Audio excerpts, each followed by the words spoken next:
54% of people retiring in the next 20 years, and the demands for people in our industry are growing leaps and bounds. Having a great maintenance agreement strategy and club program, allows me to hire in somebody that might be that young person. How are you going to grow these people? Yes, there are lots of schools around the United States that you can send people, but why not do it locally in-house?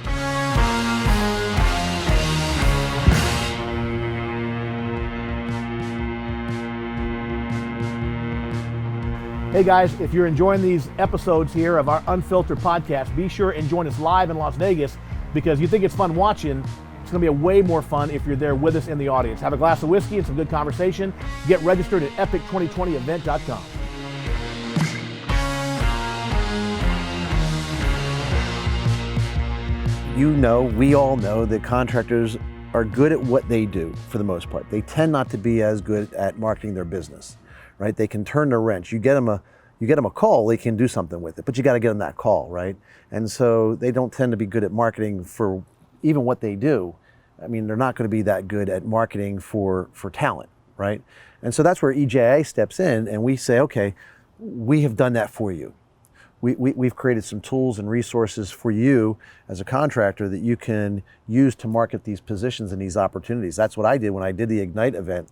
Also, when I spoke at Epic previously, I did Recruiting for Riches, and I talked about that. And there's even a webinar on the EGIA website, Recruiting for Riches, where again, sharing a lot of resources that you're not going to find anywhere else.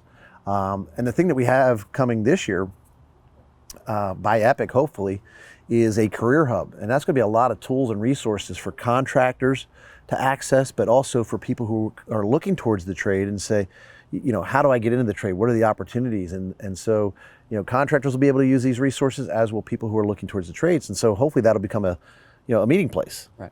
Where we create connections. Gary mentioned that it's a marketing problem, and I think that's the challenge that EGIA is accepting, right? Because they're trying to change that perception through marketing with the video that you mentioned, the PSA video, and the overall efforts of the EGF Foundation.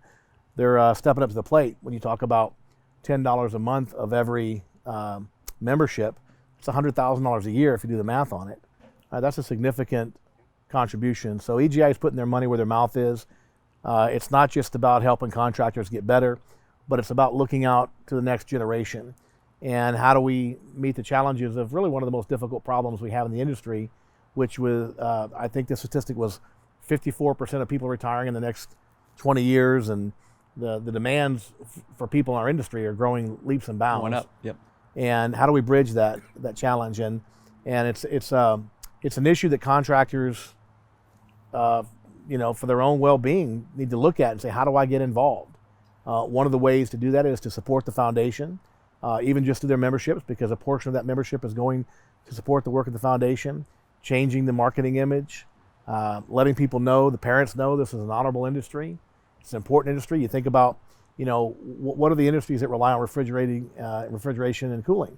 Hospitals, grocery stores, everything depends, on that. It's really an important, one of the things we talked about at a foundation meeting a year or so ago was, if you looked at all the industries that are possible as a result of heating and air conditioning, it's a game changer. It's a game changer in terms of civilization.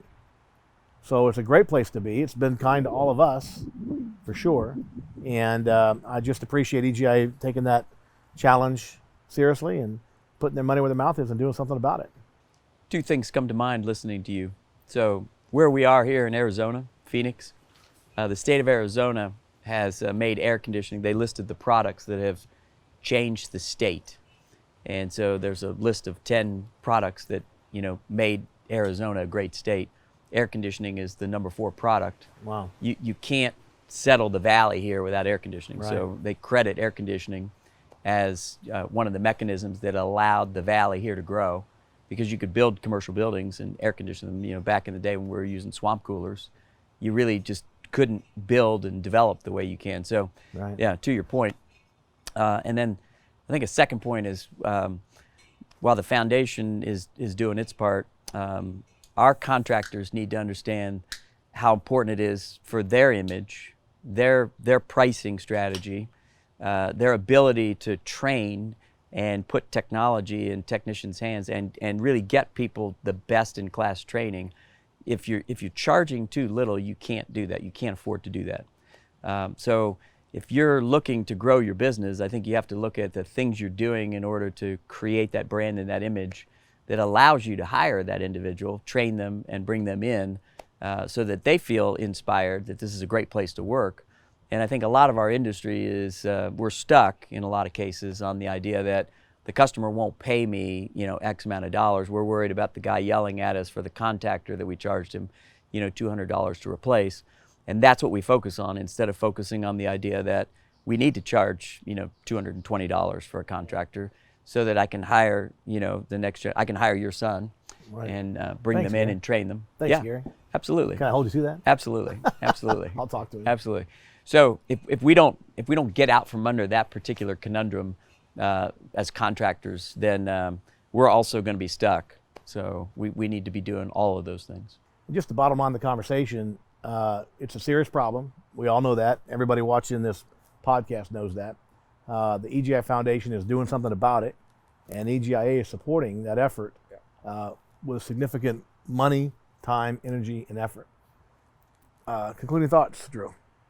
Yeah, certainly if contractors want to get involved, we get asked about that all the time. How can they learn more about how, number one, how can they solve the problem, and then how can they get involved and be part of the solution would be go to EGIAFoundation.org, download that report. That report that was commissioned has just a tremendous amount of valuable information. I wish I had known some of those things when I was a contractor.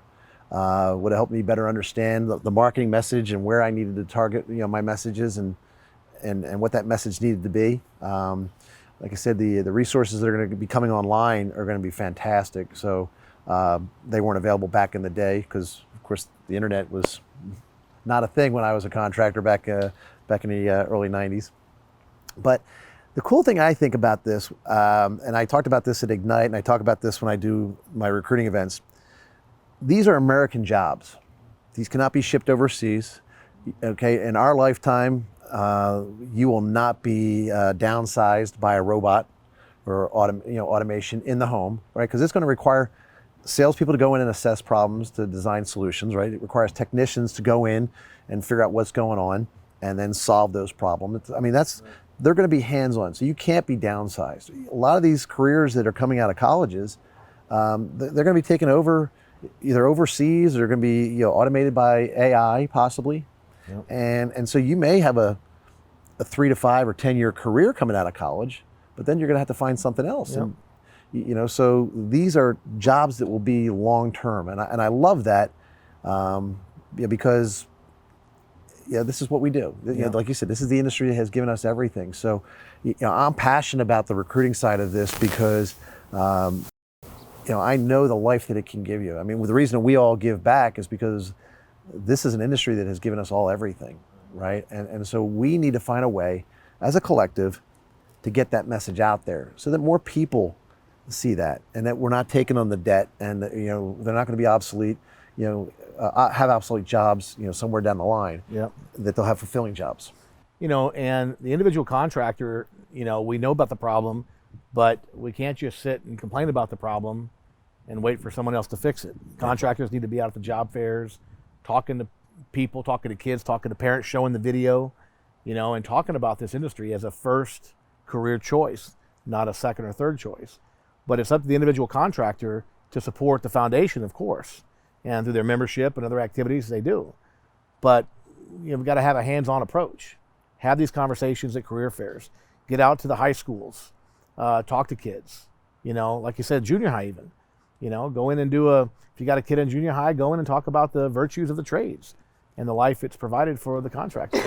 It's 33% of your job as a leader in your organization, and it's not something you do when you have a need, right?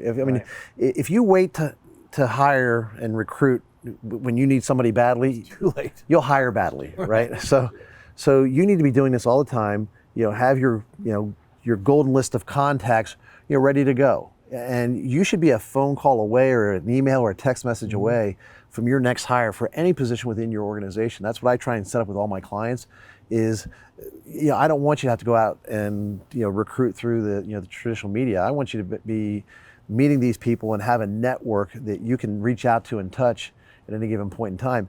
And something that we talk about all the time in the training is build a culture within your organization that you are the employer of choice in your town, not the contractor. I'm talking about the employer of choice. Your place is so attractive that people want to leave the computer industry. They want to leave corporate America, right, and they want to come to work in a rewarding career within your organization. Because don't think of yourself as a contractor. You're a business. Right. First and foremost, you're a people business is really what it is, and you give amazing lives and careers to people, and so I really want to see us promote that, because it's 33% of your job. Be doing it all the time. Don't wait until you have a need, and you'll be better off. Yep. Can I get up on the table and jump up and down on a topic here? Absolutely. Please. So contractors oftentimes struggle with the idea of how do I pay for that? And the answer is maintenance agreements. Having a great maintenance agreement strategy and club program, allows me to hire in somebody that might be that young person that doesn't know what the gauges are yet, doesn't know, how to clean a squirrel cage, doesn't know how to pull the burners, doesn't know, what a refrigeration cycle is yet. And we need to understand how to have a great maintenance strategy so that we can hire the class of technician that is the maintenance tech, and we can train them. So we've got some great EGIA members, and I think probably at this next Epic 2020, there's going to be some folks on that panel that have successfully done that, and they can talk about how that was the feeder organization for how you bring those people in organically, train them. Some of them are not going to make it, but some of them are, and so what you're referring to is what in our company we call bench strength. We look at the growth pattern and say, well, we're going to need another install crew, we're going to need another 10 techs, and how are we going to get that? So you can go get them from another company, but that's not going to solve the problem with the retirement. Right. So you've got to have that strategy in place. And so probably sounded like a broken record on the maintenance agreement thing, but it really is the operational answer to how a contractor internally actually helps solve that problem. And I don't think as an industry we've absorbed that particular problem yet. We see it as hey, we're going to take care of the customer and maintenance. We're not thinking about it from the standpoint of marketing and how we actually bring the labor in and train people. That's a very good point. So I'd like to just, dance on the table on that one just a little bit. Well, and you've touched on it twice, and you've mentioned it once as well, and I think it's a very important point to kind of... Outdo me. You mentioned it twice, I mentioned it once. What was it? Because it was genius by both of you. You're the G-man. Right? You may have mentioned it twice. I'm losing count with the scotch. And catching you guys down one on the cigars. But yes, we do see people leaving the industry, right? I think you said it was like 54% of the people are going to be out of this industry, right, in a short period of time. Let's not lose that talent. Let's capture that talent as it's looking to evolve, because that's all it's looking to do, right? The technician basically says, I'm too old to do this, I can't get on my knees, I got the bad back, whatever. Yep. But your brain still works, right? So let's not lose that talent. Let's capture that talent locally, and channel that for education. I mean, how are you going to grow these people? Yes, there are lots of schools around the United States that you can send people, but why not do it locally in-house? Grow your own people through your senior talent. Don't let them leave you. Let them become a knowledge resource for you to teach the next generation. It's a great point. You combine that with what Gary said. You got a guy who's retiring and say, hey, could you stick around a couple of years and do some training for us? Yep. To train our maintenance techs. We think about the maintenance program in terms of the benefit to the company from having shoulder season work to do, et cetera, but as a proving ground, a training ground to bring people in, it just provides more and more value for the company. So take the guys retiring, train these guys, get them as maintenance techs, let them develop over time. It's a long-term strategy, right? There's no quick fix. Right. But we got to be looking ahead. So EGIA's got a lot of diversification in its membership, right? So we've got large companies, we've got mid-range companies, and we've got some companies that are, I would consider to be, sort of 1 to 10-man shop. Getting a network established of people that are non-competing in an area to be able to pool resources. Seen some network groups that have successfully accomplished that idea. So maybe I can't afford directly to do it, you can't afford directly to do it, and you can't afford directly to do it. But together as a 3 contracting, we can afford to be able to get that guy that can do the training for all of us, and so we can fund that. And I think there's probably ways for EGIA to reach into that model as well, creating mixed groups, if you will. I don't want to use the term mixed group because some people have had good experiences, others have not, but network groups, peer groups. At Service Experts, we called them team brain trusts, TBT groups, really just a group of contractors that could share similar problems at similar scale.